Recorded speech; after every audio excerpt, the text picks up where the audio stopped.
What's going on? My name is Zay and welcome back for day 28 of the grade. Today we are talking about how to build that consistent look.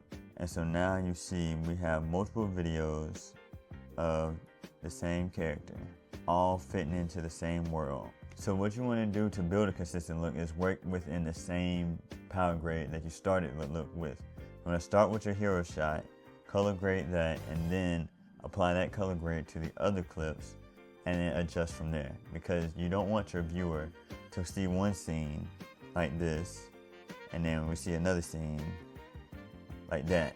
It doesn't match the world, and so we want to make sure we keep the viewer immersed in the world that we're building within the story that we have. If this clip is this cooled off, this clip is warmed up like this, everything is not looking right. And so we just see a whole bunch of clips that are together but not telling a story. Whatever power grade you have, work within that power grade and go from there, and then make your color grade on the hero shot. And then once you finish that hero shot, whatever that shot is for you, color grade everything based off that reference and get it to match closely to that hero shot as you can, and your video will be good to go. Thank y'all for tuning in for day 28 of the grade. Tune in for day 29 where I'm going to show you the before and after of a real project and how I got there.